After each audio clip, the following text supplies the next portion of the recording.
Santé pour tous. Santé pour tous. Magazine médical, produit et présenté par Dunia Cheus. Bonjour. Maladie infectieuse virale, la grippe n'est pas une maladie anodine. Chaque année, des centaines de millions de personnes sont infectées. Trop souvent banalisée, la grippe saisonnière peut pourtant être mortelle pour certaines personnes vulnérables. Alors quelles sont les personnes à risque? Comment prévenir et soigner cette maladie? Tout de suite, les réponses à vos questions avec le professeur Hanan Tiwiri Ben Aissa, infectiologue, chef du service des maladies infectieuses à l'hôpital de la Rabta. Bonjour professeur. Bonjour Dunia. Et puis le professeur Amin Slim, virologue, chef de service du laboratoire de microbiologie de l'hôpital Charles-Nicolle. Bonjour professeur. Bonjour Donia et à tous les auditeurs de RTCI. Merci à tous deux, merci d'avoir accepté notre invitation. Alors, on va démarrer avec une première question. Qu'est-ce que la grippe? Oui, bonne question. Oui, professeur Tiwiri. Oui. D'emblée, je dirais que la grippe, c'est pas le rhume. Oui. Pour que les gens On quand même confond fassent parfois absolument. parce que les symptômes se ressemblent. Absolument, c'est la raison pour laquelle j'ai commencé d'emblée justement par différencier la grippe du rhume. On le dira au fil de la séance. Donc la grippe, c'est quoi? C'est une maladie, comme vous l'avez dit, qui est infectieuse, qui est due à un virus, et qui a cette particularité de toucher essentiellement le tractus respiratoire et qui est extrêmement contagieuse. C'est ça le gros problème de la grippe. Oui. Elle est très contagieuse. Cette contagion est favorisée en fait par les regroupements de population dans des endroits confinés. Surtout l'hiver quand il fait frais. Exactement, c'est ce qui fait que d'ailleurs, entre autres, cette grippe, c'est essentiellement en hiver. Vous l'avez dit, donc il y a un caractère saisonnier, c'est l'hiver. Pas pour tout le monde. Et le gros problème, c'est que il y a certaines populations qu'on appelle population risque et qui payent un lourd tribut justement à cette grippe. Il y a des décès, on en a eu Absolument. l'an dernier, on aura l'occasion d'en parler. Puisque vous parliez d'épidémie, même de pandémie, un petit rappel historique peut-être, je vais me tourner vers vous, professeur Amin Slim. L'histoire est jalonnée comme ça de pandémies mortelles. On avait entendu parler de la grippe espagnole, de la grippe asiatique. C'est notre grippe? C'est la grippe saisonnière? C'est la même? Non, c'est pas tout à fait la même. La pandémie, c'est un nouveau virus qui apparaît statistiquement tous les 10 à 30 ans, avec en moyenne tous les 20 ans. Et la première pandémie du 21e siècle, c'est celle qui a eu lieu en 2009-2010, avec le virus de la grippe dit porcine, qui était apparu au Mexique, si vous vous souvenez bien, et les gens s'en rappellent certainement, et qui a causé une assez importante mortalité, bien qu'il ne soit pas très pathogène. Et ce virus, quand il est tout à fait nouveau, c'est un virus de la grippe A, parce qu'il y a deux types de virus de la grippe. Le seul qui peut donner des pandémies, c'est le virus de la grippe A, alors que le virus de la grippe B donne en général des épidémies saisonnières. Le virus A peut donner aussi des épidémies saisonnières, comme l'a dit le professeur Hanan Tiwiri, mais le type A est nettement plus dangereux. Pourquoi? Parce que c'est celui qui change le plus sa conformation et sa structure de surface, et donc il est moins apte à être neutralisé par les défenses de l'organisme. Puisque vous nous parlez de virus, allons-y. Donc plusieurs types de virus. Vous parliez du virus de type A, donc le plus dangereux, on va dire. Oui. Sinon, on a des virus de type B. On m'a même parlé d'un virus de type C. Oui, mais celui-là, c'est probablement un ancêtre, puisqu'il n'a pas la même conformation génétique, il D'accord. a un gène de moins, et probablement à partir du virus C, il a évolué vers le A et le B qui se sont différenciés par la suite, et le A est resté le plus dangereux parce que c'est celui qui change le plus. D'accord. Alors, on parlait de la contagion tout à l'heure avec vous, professeur Tiwiri. Moi, j'aimerais vous poser une question à vous, professeur Minslim. Je sais que vous dirigez le laboratoire de microbiologie de l'hôpital Charles-Nicolle, qui est le laboratoire de référence en Tunisie dans la surveillance épidémiologique de la grippe. Alors, parlez-nous un petit peu de ce réseau de surveillance tunisien qui est rattaché au réseau international OMS. Effectivement, le premier réseau international qui a été institué par l'OMS, c'est le réseau international de surveillance de la grippe. Et pourquoi? Parce que l'OMS a été créé en 1946, et en 1947, il y a eu une pandémie de grippe, comme vous l'avez dit tout à l'heure. Et donc, ça a bouleversé un peu les gens à l'OMS, et on a dit, on va créer le premier réseau international de surveillance de la grippe, à laquelle est rattaché la plupart des laboratoires de référence qui sont désignés par les différents ministères de la santé de chaque pays. Donc, notre laboratoire est laboratoire de référence. Bon, c'est un beau titre, mais qu'est-ce qu'on fait en pratique? Oui. En pratique, on doit surveiller la grippe pendant la saison qu'a dit tout à l'heure professeur Tiwiri, c'est-à-dire la saison fraîche en Tunisie, qui commence en général début décembre et qui se termine en général à la fin du mois d'avril. D'accord. Et donc pendant ces mois, c'est pendant les pics de froid où les gens sont confinés à la maison, où ils sont confinés dans les bus et les métros. Et c'est pendant cette saison-là qu'on doit isoler ces virus-là, les caractériser du point de vue anatomique et génétique, et voir s'il y a des différences par rapport aux virus qui circulaient l'année dernière. D'accord. Et donc nous envoyons nos souches de virus au Centre mondial de Londres, qui va les comparer avec les autres souches. Et c'est ce travail de fourmi, puisqu'il y a à peu près maintenant 130 laboratoires nationaux dans le monde, qui permettra à l'OMS chaque année de modifier la composition du vaccin dont on reparlera tout à l'heure. On en reparlera parce que là, vous rentrez de Genève, justement, où vous assistiez à une réunion importante concernant ce fameux vaccin. Alors, puisqu'il y a ce réseau de surveillance à l'échelle internationale, on a donc des chiffres. Et j'aimerais que vous nous parliez un petit peu de la fréquence de cette grippe. Chaque année, je disais, elle touche des millions de personnes sont touchées. Est-ce qu'on a une fréquence? Est-ce qu'on connaît la population cible? Alors, on dit que la grippe atteint par année pratiquement 2 à 10%, je crois, pour les adultes, alors que pour les enfants, c'est 20 à 30%. Donc, vous voyez que les enfants sont beaucoup plus touchés. Oui, plus touchés par rapport à la grippe. C'est toujours des estimations de l'OMS qu'il y a pratiquement chaque année 3 à 5 millions, je crois, de cas de grippe quand même graves, et avec 250 000, si mes souvenirs sont bons, jusqu'à 500 000 décès. Donc, vous voyez que la grippe, sur des terrains un peu particuliers, des terrains fragilisés, c'est une maladie qui tue des fois. Tout à fait. On a eu des décès l'an dernier, professeur Amin Slim, en Tunisie, hélas. Oui, la saison de grippe était inattendue l'année dernière en Tunisie, puisque nous avons eu une saison calme jusqu'au mois de mars. Et à la suite de l'ouverture de la Haoula à la fin du mois de février, donc il y a eu, comme l'a dit le professeur Thielé tout à l'heure, un grand brassage de population donc à la Mecque et à Médine. Et les gens sont revenus porteurs du virus qui a déclenché une épidémie saisonnière tardive chez nous, qui a culminé au mois de mars-avril, dans une période très concentrée de temps et avec beaucoup de décès par infection respiratoire. On en a eu une vingtaine. Oui, on a eu exactement 39 décès, 39. dont 29 étaient dus au virus de la grippe et 10 aux complications de ce virus chez les personnes hospitalisées. D'accord. Ces 39 personnes étaient des sujets à risque pour la grippe. Tous n'étaient pas vaccinés. D'accord. On aurait pu les sauver sinon. C'est bien clair. Alors j'aimerais revenir sur les causes, si vous le voulez bien, les facteurs de risque, dont les virus de la grippe ou influenza, donc c'est surtout le virus de type A. Alors le virus A et le virus B peuvent donner des grippes saisonnières. Le virus A peut donner en plus les pandémies qui arrivent tous les 10 à 20 ans. Pourquoi ce virus revient tous les ans? Parce que ce virus saisonnier, qu'il soit A ou B, va changer un peu sa structure de surface. Supposons, pour faire simple, vous avez dit bonjour tout à l'heure à nos auditeurs et nous avons dit bonjour. Supposons que ce virus porte à sa surface le terme bonjour. Oui. Donc on reconnaît ce terme bonjour comme quelque chose de normal, on le laisse pénétrer dans la cellule grâce à ce facteur bonjour et on fait des anticorps pour se défendre contre ce virus. Après, donc l'évolution clinique de la grippe, on aura des anticorps anti-bonjour qui vont nous protéger jusqu'à l'année suivante. Or, l'année suivante, le virus ne va pas se présenter avec son bonjour. Il va changer une petite lettre. Il va enlever par exemple le O. D'accord. Ça va par mutation. Ça va vers bjour. Il va changer le O avec le A. Ça va être banjour. C'est de l'argot tunisien qu'on reconnaît encore. Ce qui fait que le virus de l'année suivante, si on ne se vaccine pas, on est encore relativement protégé. Mais après 2 ans, il va changer un J ou il va changer un N de la lettre ou il va changer le B qui va se présenter sous la forme Nanjour. Et Nanjour n'est pas reconnu du tout par les anticorps. D'où l'importance de se faire vacciner alors. Exactement, chaque année. Et l'importance de ce réseau, c'est d'adapter le vaccin à ce changement de bonjour en jour ou non-jour, etc. Alors, on a parlé des personnes à risque, on va un petit peu détailler, professeur Hanan Tiwiri Ben Aïssa, quelles sont les personnes à risque et quels sont les facteurs de risque? Je commencerai d'abord par la femme enceinte. Par excellence, la femme enceinte représente justement un terrain fragile par rapport à la grippe. C'est une femme, quand elle est enceinte, quand elle contracte justement sa grippe, essentiellement au second ou troisième trimestre, il y a quand même des risques. Alors, il y a des risques qu'elle fasse elle-même une forme grave, ou encore qu'il y ait des conséquences néfastes pour son bébé. Ça peut être un avortement, ça peut être une hypotrophie. Donc quand même, c'est un terrain à risque pour la grippe. Et donc ça veut dire que les femmes enceintes, il faut qu'elles se fassent vacciner? Doivent se faire vacciner, absolument. À partir de quel mois? Absolument, à n'importe quel mois. À n'importe quand? Oui. Peuvent se faire vacciner n'importe quel mois. C'est clair. C'est un vaccin qui est inactivé, donc il n'y a pas de souci par rapport au fœtus. Alors les femmes enceintes, et donc il y a les femmes enceintes, il y a toutes les personnes, quel que soit l'âge, généralement c'est au-delà de 2 ans ou encore un peu moins, qui ont ce qu'on appelle des facteurs de risque. risques, à savoir les cardiopathies congénitales qui sont mal tolérées. Vous avez tout ce qui est bronchopathie chronique, tout ce qui est pathologie chronique en fait.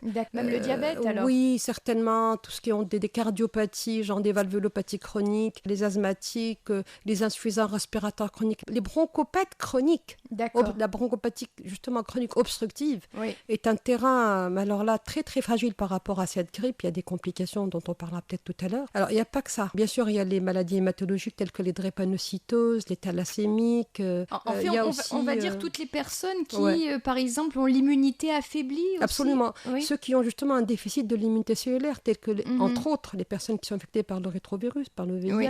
tout ce qui a trait à l'atteinte de l'immunité cellulaire. Ces gens-là sont plus à risque, justement, de faire des formes graves. Il y a vous, les médecins, les travailleurs de la santé, j'imagine, en raison du contact fréquent avec... En fait, ce que je viens de vous dire, ce que je viens de citer, c'est des personnes qui risquent de faire des formes graves. D'accord. C'est pour ça que je voulais vous dire qu'il y a quand même une nuance entre les facteurs de risque et les personnes à risque. Alors bien sûr, le personnel médical et paramédical, je veux dire le personnel soignant, qui normalement doit se faire vacciner. Pourquoi ? Parce que d'une part, ils travaillent dans un établissement de soins, ils peuvent contaminer les patients. Bah oui. C'est grave quand même, d'autant plus qu'il y a des services qui hospitalisent, qui hébergent des malades, qui sont immunodéprimés, etc. Donc imaginez un peu le reste. Fait. Alors parmi les personnes justement à risque, il y a, vous l'avez dit tout à l'heure, les personnes âgées et les très jeunes enfants. Puisqu'on a parlé là des facteurs de risque, mais alors, mis à part ce que je viens de vous citer là, il y a bien sûr, il y a l'âge. Les âges extrêmes sont très fragiles. Donc c'est les tout petits et surtout les personnes d'un certain âge à partir de 65 ans. Même si elles ne présentent pas de pathologie chronique, l'âge en soi représente un petit peu un terrain fragile. Et c'est d'ailleurs chez les personnes âgées qu'on retrouve le fort pourcentage de décès causés par la grippe, ou du moins par les complications de la grippe. Exactement. Le terrain quand même joue un grand rôle par rapport à la gravité de la grippe. Quand on dit la gravité de la grippe, c'est-à-dire que la grippe elle-même qui peut être grave, due au virus lui-même ou encore de ses complications. Des complications notamment d'infections bactériennes qui viennent justement compliquer la grippe elle-même. Et puis les très jeunes enfants qui sont à la maternelle, à la garderie ou à la crèche. Oui, certainement. C'est pour ça qu'il faut les vacciner. Et en plus, pourquoi il faut les vacciner ? Parce que ce sont des porteurs du virus, ce sont des responsables de la transmission. Les enfants portent plus, pendant une durée plus longue que l'adulte, le virus. Donc, ils restent contagieux justement pendant plus longtemps. Parce que les petits, justement, ceux qui sont âgés de moins de 5 ans en particulier, eh bien, quand ils font la grippe, et là, c'est un problème parce que le diagnostic se fait difficilement chez cette population. On le verra, ils n'ont pas les mêmes symptômes que les adultes. Absolument. Alors, ils font volontiers peut-être certaines somnolences, des troubles gastro-intestinaux et compliquent volontiers par des otites. Et en plus, leur symptomatologie ressemble beaucoup à la symptomatologie qui est induite par d'autres virus. Ce qui a été décrit, c'est qu'ils gardent porteurs justement du virus pendant pratiquement 7 à 10 jours, des fois. Et donc, quand ils portent le virus, ils sont en risque de contaminer d'autres personnes à proximité. Voilà. C'est bien clair. Alors moi, j'aimerais qu'on parle un petit peu de l'incidence saisonnière de la grippe. On n'y pense pas trop parce qu'il faut dire, par exemple, nous en Tunisie, là, l'hiver a mis du temps à s'installer. Hein. Donc on a eu des beaux jours encore la semaine dernière. Alors dites-moi, professeur Emin Slim, est-ce qu'il existe une saison pour la grippe ? Et est-ce qu'il y a même pour toute la planète ? Absolument, parce qu'il y a la saison de l'hémisphère nord, qui commence au mois de novembre en Europe et qui commence à mi-décembre, fin décembre en Tunisie, avec la saison fraîche. Et le virus nous arrive en général d'Europe, parce qu'ils ont leur hiver qui s'installe avant la Tunisie. Bah oui. Mais ça dépend, bien entendu, comme vous l'avez dit, des circonstances du temps. Et avec le réchauffement climatique, depuis quelques années, on a constaté que la saison de grippe est un peu décalée et commençait en janvier-février. Avant, elle était maximum en février, maintenant c'est février-mars. Donc la meilleure période pour se faire vacciner, c'est maintenant, avant le début de l'épidémie. Moi, j'aimerais reparler un petit peu, si vous le permettez, des symptômes. Vous l'avez dit tout au début, professeur Hanan Tiwiri, il ne faut pas confondre avec le rhume, il ne faut pas confondre non plus avec un simple état grippal. Alors comment distinguer une vraie grippe d'un simple état grippal ou d'un rhume ? Moi, je préfère dire une grippe, pas un état grippal. D'accord. Parce que souvent, on dit un petit peu par erreur un état grippal. Moi, je préfère dire la grippe. La grippe ou le rhume ? C'est une maladie, ou le rhume. D'accord. En fait, par rapport à la grippe, c'est une fièvre qui s'installe brutalement. C'est une fièvre à 40. C'est pas le petit 38 du rhume. Ah, d'accord. C'est une fièvre à 40 avec des frissons, avec des maux de tête, c'est ce qu'on appelle des céphalées. C'est des douleurs musculaires, des douleurs articulaires. On appelle ça des myalgies, des arthralgies. Vous avez le nez qui coule. Vous avez aussi en même temps un larmoiement. Vous avez un petit mal de gorge qui est associé. Et surtout, vous avez une toux et un éternuement. Et le malade est confiné au lit. La grippe, ça confine au lit. Il C'est pas le cas du rhume. Il est épuisé. épuisé. C'est un malade qui n'arrive pas à relever la tête. La grippe, c'est une vraie maladie, alors que le rhume, on peut circuler avec son rhume, c'est un petit 38. Et d'ailleurs, le problème qui se pose, c'est qu'on me dit « Mais je me suis fait vacciner contre la grippe. Et pourtant, j'ai eu ma grippe. » Alors je leur dis non, parce que la grippe, c'est un virus bien précis qu'elle couvre. Enfin, je parle de la vaccination, excusez-moi. Mais les autres virus qui sont innombrables et qui sont à l'origine, entre autres, de syndromes tels que le rhume, ne sont pas du tout couverts par le vaccin contre la grippe. D'accord. Mais on dit, professeur Amin Slim, qu'avec le vaccin, quand on se fait vacciner par exemple, on peut quand même attraper la grippe, mais elle aura une forme moins grave que si on n'avait pas été vacciné. C'est vrai ? Exactement. Si on se vaccine, il faut un minimum de 10 à 15 jours pour avoir un taux d'anticorps immunisant, c'est-à-dire on est protégé contre le virus saisonnier. Cependant, il arrive des fois que le virus change au cours de la saison, tellement il est imprévisible. Oui. Ce qui fait que le vaccin protège un peu moins. Mais il protège toujours et on aura à ce moment-là des formes atténuées qui ressembleront au rhume qu'a décrit Alain Tibeli, et le virus n'a pas le temps de descendre dans les bronches et de faire des dégâts dans les poumons. Il sera neutralisé par les anticorps avant d'arriver aux poumons et ce sera un simple rhume banal. La caractéristique de ce virus de la grippe, c'est qu'il s'attaque justement aux cellules qui revêtent un petit peu la muqueuse de tout le tractus respiratoire. Donc ça détruit ces cellules. Il y a une véritable destruction de ces cellules et ça fait le lit aux infections bactériennes. J'aimerais qu'on revienne un petit peu sur les symptômes. Concernant les enfants, ce ne sont pas les mêmes symptômes que pour les adultes. Vous l'avez évoqué tout à l'heure. Et justement, chez le petit enfant, parce que le grand enfant, ça ressemble un petit peu à l'adulte. Mais par rapport au petit enfant, le diagnostic est difficile. Parce que d'une part, sa symptomatologie ressemble beaucoup à celle qui est occasionnée par d'autres virus. Donc il y a une grande variabilité par rapport à ces virus. Et deuxièmement, il n'y a pas cette fièvre à 40, cette toux, l'éternuement, etc. Donc c'est remplacé un petit peu par un état de somnolence des fois. Parfois l'enfant peut convulser. Il peut convulser avec ses pics fébriles, etc. Et ça peut aussi donner essentiellement beaucoup de troubles gastro-intestinaux. C'est la diarrhée, les vomissements. Donc vous voyez, rien de vraiment typique de la grippe qu'on décrit chez l'adulte. Alors comment est-ce qu'on peut poser le diagnostic, être sûr? Est-ce qu'il y a des tests de dépistage? Certainement, oui. J'ai entendu parler de tests rapides de dépistage pour être sûr que c'est bien le virus de la grippe. Alors les tests rapides sont très à la mode actuellement. On avait commencé avec les tests de grossesse qu'on pouvait se faire soi-même chez soi. Et maintenant on peut faire le test de recherche du virus de la grippe dans la gorge ou dans la salive par ces tests rapides. Le problème de ces tests rapides, c'est leur fiabilité. Étant donné que ce ne sont pas des mains médicales ou un infirmier qui fait le test, on peut toujours se tromper, bien sûr, l'erreur est humaine, et on peut avoir soit des faux négatifs, soit des faux positifs. La qualité du test intervient, la qualité de la formation de la personne qui fait le test aussi intervient. Donc c'est un bon indicateur en période d'épidémie. Les tests rapides de la grippe qui sont disponibles en Tunisie sont très fiables. Mais dans cette période actuelle où ce sont les autres virus qu'a décrit professeur Thiui qui mènent le bal, les autres virus qui ressemblent à la grippe mais qui sont les virus du rhume ou le virus respiratoire syncytial ou l'adénovirus, le virus qui est responsable de la bronchiolite chez le nouveau-né et le nourrisson à l'hôpital de l'enfant, ils le connaissent très bien. Donc ces tests rapides peuvent des fois donner des faux positifs par des réactions croisées avec d'autres virus. Donc ils ne sont pas fiables à 100% et la seule vraie méthode de diagnostic, c'est le laboratoire de virologie avec des tests spécifiques qui non seulement va vous dire vraie grippe ou non grippe, mais va vous dire le type de virus et ses changements antigéniques. Est-ce que ce virus est plus dangereux cette année par l'année dernière? Alors comment la grippe va-t-elle se transmettre? Alors par l'éternuement. Quand on tousse, on exprime des centaines et des centaines de milliers de virus dans l'atmosphère. Et quand on est dans une atmosphère confinée, comme dans ce studio de la radio, on peut contaminer tout RTCI et tout le personnel de RTCI dans les 24 heures ou les 48 heures manifestera les signes de la grippe. Vous savez, on n'est pas à l'abri.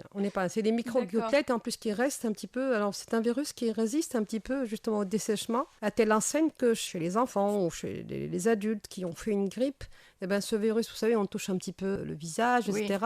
Ce virus peut persister 1 ou 2 jours carrément au niveau des surfaces et donc c'est ce qui fait que la contamination se fait par ce biais-là. Quelqu'un est contagieux pendant plusieurs jours? En matière de grippe, il faut parler de période d'incubation. C'est-à-dire que le patient qui fait la grippe il est déjà contagieux bien avant qu'il ne présente ses symptômes. D'accord, c'est Je la durée m'explique. d'incubation. Voilà.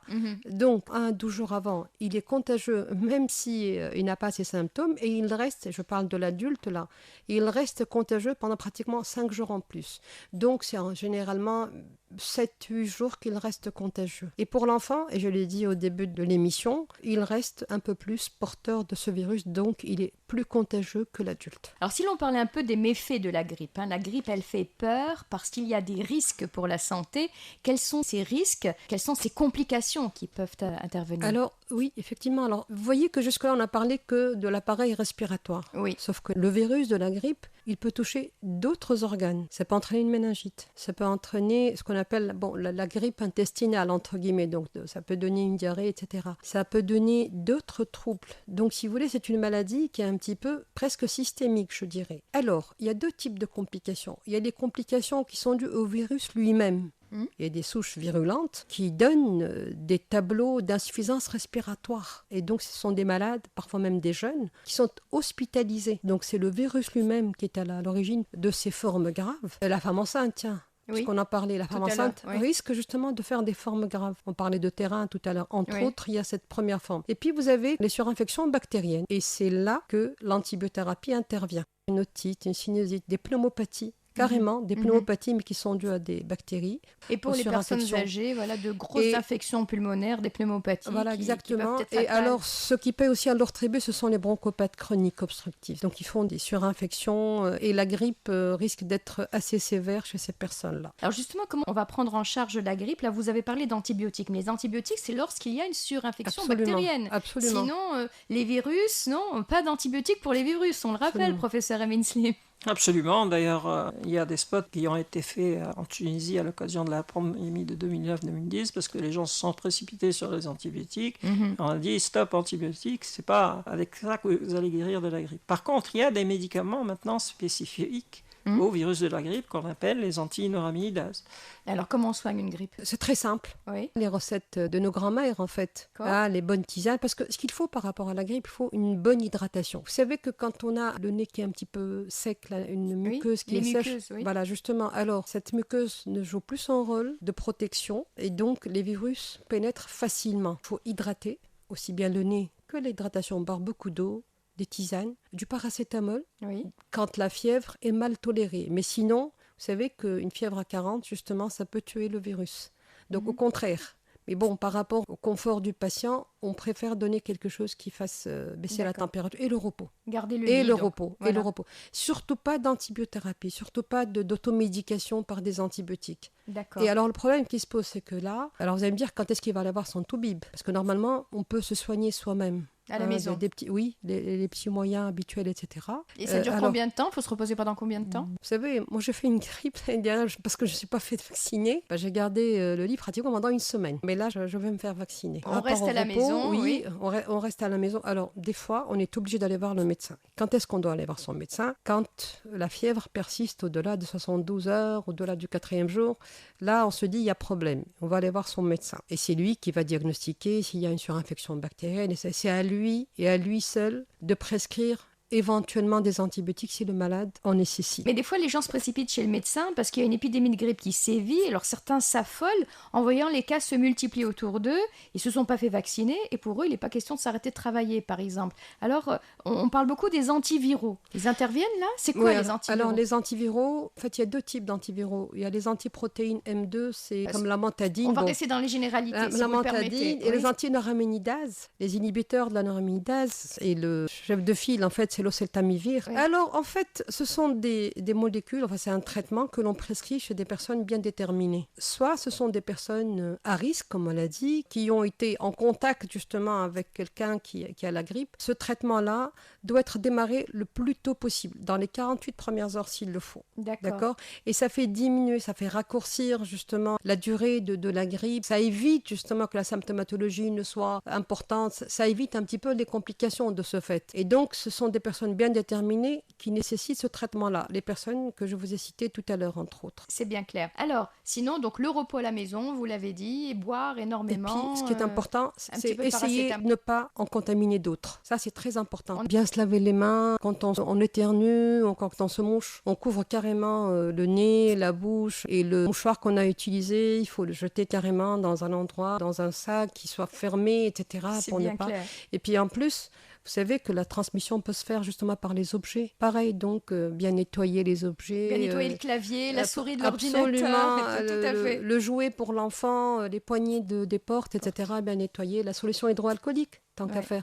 Et puis se laver avec de l'eau et du savon. C'est très efficace. Prévention de la grippe. Pour prévenir la grippe et ses risques sur la santé, il y a également le vaccin. Alors vous rentrez de Genève, professeur Amin Slim, où vous avez assisté à la réunion du groupe technique de recommandation des vaccins de l'OMS. Un mot sur ce qui s'est dit? Absolument, c'est une réunion très importante qui survient tous les 3 ou 4 ans, qu'on appelle la réunion GAP, parce que c'est le Global Action Plan, qui est établi par l'OMS, donc elle convoque à Genève différents spécialistes de différentes régions et qui vont réfléchir aux nouveaux vaccins, à la possibilité d'accélérer la production de vaccins en période pandémique, puisque vous vous souvenez qu'en 2009-2010, il y a eu beaucoup de problèmes pour avoir des vaccins en quantité suffisante et il n'y en avait pas pour tout le monde. Et tous les pays demandaient le nouveau vaccin contre le virus pandémique. Et la Tunisie a eu la chance d'en avoir, alors que d'autres pays n'en ont pas eu. Alors, c'est tous ces problèmes là qui ont été discutés à Genève et surtout l'augmentation de la capacité de réaction à un virus pandémique dans la production du vaccin, toujours pour avoir un vaccin de bonne qualité. Alors vous savez qu'il y a 2 types de vaccins contre la grippe, celui qu'on utilise en Tunisie qui est un vaccin tué, c'est pour ça qu'il est recommandé chez la femme enceinte, parce qu'il n'a aucun effet secondaire, aucune contre-indication, aucun effet sur le fœtus en développement, donc elle peut se faire vacciner sans aucun problème. Et les vaccins vivants atténués qu'on donne non pas en injection, mais en gouttes nasales. Et ces vaccins vivants atténués ont été produits avant dans l'ancienne Russie, l'Union soviétique. Oui. Ils ont été abandonnés parce qu'ils avaient des allergies aux protéines de l'œuf. Ils ont été repris dans les Amériques au début des années 2000.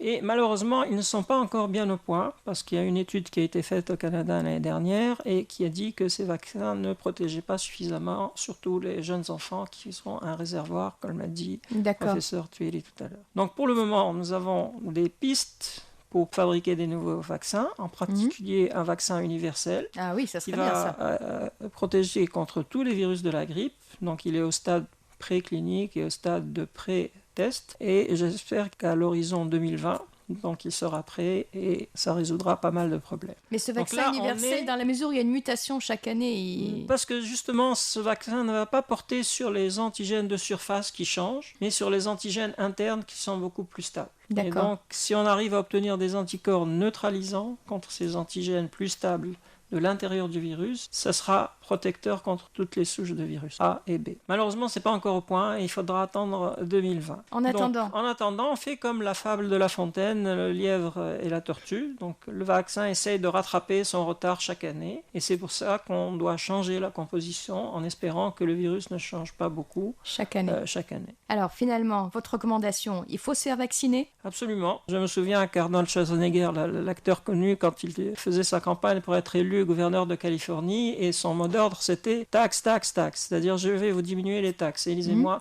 je vous dirais vaccin, vaccin, vaccin, pas pour me faire élire parce que je ne fais pas de politique, mais pour protéger la société tunisienne contre les méfaits de ce virus. Faut-il faire vacciner les enfants ?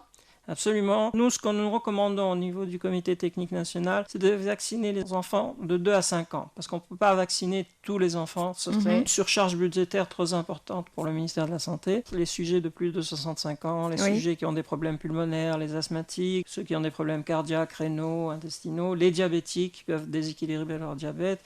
Et la tranche d'enfants qu'on a choisie, c'est la tranche d'enfants de 2 à 5 ans qui vont dans les crèches, qui attrapent le virus là-bas et qui le transmettent à leur grand-père et leur grand-mère. Merci. Professeur Hanan Tiwiri Benaïssa, le mot de la fin? Se faire vacciner. Et quand on contracte la grippe, on essaye par tous les moyens de ne pas en contaminer d'autres. Merci à vous. Notre émission touche à sa fin. Merci à vous, professeur Hanan Tiwiri Benaïssa, chef du service des maladies infectieuses à l'hôpital de la Rabta.